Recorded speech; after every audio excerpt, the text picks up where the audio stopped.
কেমন আছেন? নিশ্চয়ই ভালো আছেন। ভগবানের কৃপায় আশা করছি। আজকে নতুন ভিডিও নিয়ে হাজির হয়েছি। আগামীকাল 2রা মার্চ নদিয়া জেলার সদর শহর কৃষ্ণনগর শহর, আর সেই কৃষ্ণনগর শহরেই আসছে ভারতের প্রধানমন্ত্রী জনসভা করতে এবং প্রশাসনিক সভা করতে। এই জনসভা আর প্রশাসনিক সভা কেন বললাম? পাশাপাশি দুটো মঞ্চ করা হয়েছে কৃষ্ণনগর কলেজ মাঠে, একটি গাবতলা মাঠে রাখা আছে, দেখতে পাচ্ছেন। এটা কিন্তু প্রশাসনিক সভা, আর পাশে দেখতে পাচ্ছেন দূরে, ওটা কিন্তু জনসভা। দুটো মঞ্চ করা হয়েছে, দুটোতেই কিন্তু এই ভারতের প্রধানমন্ত্রী নরেন্দ্র মোদীজি তিনি সভা করবেন। প্রথমে প্রশাসনিক সভা করবেন এবং সেখানে সরকারি আমলা আধিকারিকরা থাকবেন, এবং সঙ্গে সম্ভবত তিনি আজকে যেমন আরামবাগে রাজ্যপাল ছিলেন, আশা করছি আগামীকালও কৃষ্ণনগরে এই প্রশাসনিক সভায় রাজ্যপাল থাকবেন আর সাংসদরা থাকবেন, পাশাপাশি এই সরকারি আমলারা থাকবেন। সেখানে জনসাধারণ মানুষের হয়তো সেখানে প্রবেশ নিষেধ। জনসাধারণের সকলের সামনে নিয়ে সভা করবেন মোদিজি, সেটা হচ্ছে পাশের যে মূল গ্রাউন্ড কলেজ মাঠ, সেখানে জনসভা করবেন। প্রথমে 10 মিনিট এখানে বিভিন্ন প্রকল্পের উদ্বোধন করবেন এবং এই পশ্চিমবঙ্গের জন্য তিনি কি বরাদ্দ করছেন এবং নদিয়া জেলার জন্য কী বরাদ্দ করছেন সেগুলো ঘোষণা করবেন। ঘোষণা করার পরে তিনি কিন্তু এই যে সভায় আমরা ঢুকছি, এই সভায় জনসভা করবেন এবং জনসভায় মানুষের যেটা রাজনৈতিক প্রচার, সেখানে তিনি প্রধানমন্ত্রী এখানে সভা করবেন। আজকে 1 মার্চ তিনি আরামবাগে সভা করেছেন এবং দ্বিতীয় দিন 2রা মার্চ কৃষ্ণনগর এই কলেজ গ্রাউন্ডে মাঠে অর্থাৎ তারা সভা করবেন। আমরা প্রথমে পাশেই প্রশাসনিক সভা আছে এবং সেই মঞ্চ থেকে আমরা যে মূল মঞ্চ যেখানে জনসভা হবে সেই মঞ্চের কাছাকাছি আপনারা হাজির হলাম। সেখানে দেখতে পেলাম যে এসপিজি এবং পাশাপাশি রাজ্য পুলিশ সমস্ত সিকিউরিটির একদম পুরো বেষ্টনীতে একদম পুরো ঘেরা রয়েছে এবং আমরা দেখতে পাচ্ছি যেখানে ভিআইপিরা বসবেন বা সংবাদ মাধ্যমের কর্মীরা বসবেন অর্থাৎ এই ডি জোনে, সেখানে অনেক নেতা বিজেপির নেতৃত্বরা বসবেন এবং এমএলএ এমপিরা বসবেন। সেখানে ভালো করে চেক আপ করা হচ্ছে সেসব আসনগুলোকে এবং যে তদন্তকারী যে ডগ রয়েছে সেই ডগ দিয়ে কিন্তু তারা চেক আপ করছে। আমরা দেখছিলাম যে একটা হঠাৎ করে কুকুরটা, একটা এই ডগ, যিনি এই যে তদন্তকারী ডগ যাকে বলা হয় আমাদের পুলিশ কুকুর, এই দিয়ে একটা বসার জায়গা ঠিক উপরে সোফায় তিনি কিছু একটা গন্ধ পেয়েছেন, সেখানে কিন্তু কাপড় টাপড় ছিঁড়ে কিন্তু এই আধিকারিকরা দেখে নিলেন, তবে ভালো করে চেক আপ করলেন। যখন নিশ্চিত হলেন যে এই তদন্তকারী ডগ, যাকে বলা হয় পুলিশ কুকুর যে আমরা বলে থাকি আর কি, তারা যখন নিশ্চিত করলো যে না এখানে কিছু নেই, তারপরে ওই জায়গাটা আবার কিন্তু ছেড়ে দিলেন। এবং এই যে টোটাল মেশিনারি দিয়ে, অর্থাৎ যত রকম আধুনিক যন্ত্রপাতি দিয়ে সব রকম টেস্ট করে দেখছেন এলাকায় যে কোনো রকম সমস্যা আছে কিনা, যেহেতু ভারতের প্রধানমন্ত্রী এখানে জনসভা করবেন, অর্থাৎ সেই এসপিজি এবং রাজ্য পুলিশ সহ মানে যত ডিআইবি এবং যত সিকিউরিটিরা আছেন, কড়া সিকিউরিটি একদম, সেসব সিকিউরিটিরা কিন্তু টোটাল মাঠটাকে তদন্ত করে দেখছেন এবং সমস্ত চেক করে দেখছেন কোথাও কোনো সমস্যা আছে কিনা, প্রতিটা মুহূর্তে চেক আপ করছেন। এবং আমরা দেখতে পেলাম যে এখানে অনেক মানুষ তারা মেশিনারি দিয়ে চেক করে দেখছেন যে কোনো সমস্যা কী, তবে এখনও পর্যন্ত কোনো সমস্যা নেই, সব কিছু ঠিকঠাকই রয়েছে। এখানে জনসভা হবে এবং টোটাল এই আজকে এবং কালকে যতক্ষণ না সভা মঞ্চ থেকে প্রধানমন্ত্রী ছাড়ছেন, ততক্ষণ কিন্তু এই এলাকায় কড়া নিরাপত্তা সিকিউরিটি একদম ঘেরাটোপে থাকবে। অতএব ভারতের প্রধানমন্ত্রী বলে কথা। এখনও পর্যন্ত ভোট ঘোষণা হয়নি, তাই তিনি সরকারি প্রোগ্রাম প্রশাসনিক বৈঠক, সেখানে কিন্তু অনেক প্রকল্প কিন্তু উদ্বোধন এবং ঘোষণা করবেন।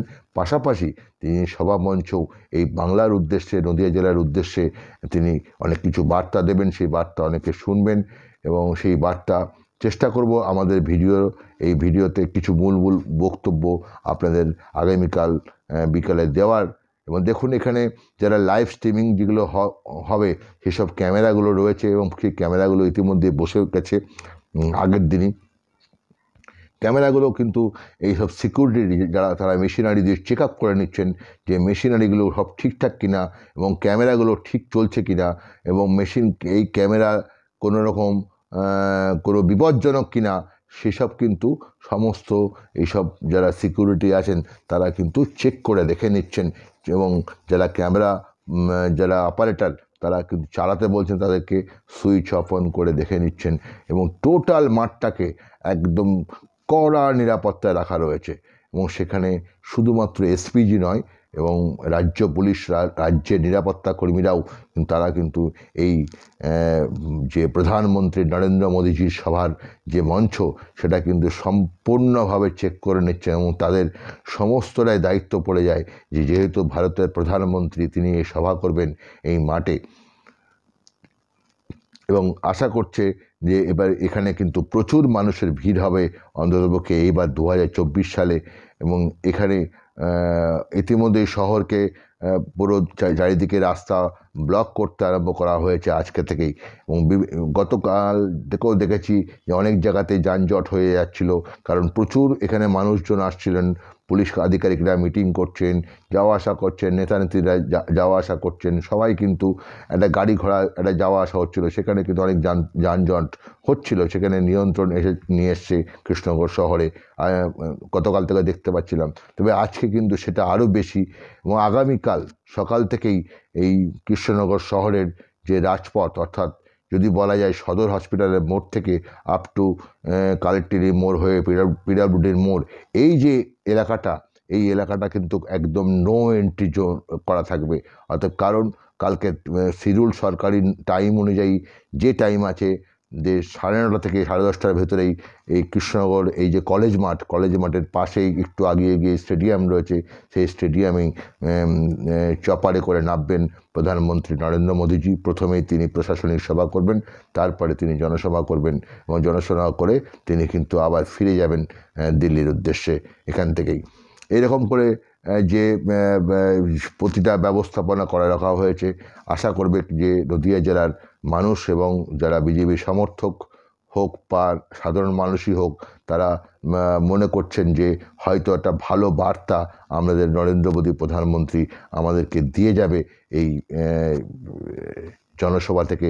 সেটা এই নদিয়া জেলার মানুষ শুধু নয়, বাংলার মানুষও কিন্তু এই অনলাইনে, অর্থাৎ তাদের বিজেপির ওয়েবসাইটে বা নরেন্দ্র মোদীর নিজস্ব ওয়েবসাইট যে রয়েছে, বা বিভিন্ন ইউটিউবের মাধ্যমে এবং টিভিতে, টেলিভিশন, মিডিয়া সমস্ত যেন সরাসরি দেখতে পায়, এবং সেটাও তারা বাড়িতে শুনতে পারবে, এবং সেও শুনে তারাও কিন্তু অপেক্ষায় থাকবে। সবাই হয়তো মাঠে আসতে পারবে না, কারণ সবার পক্ষে সম্ভব হয় না।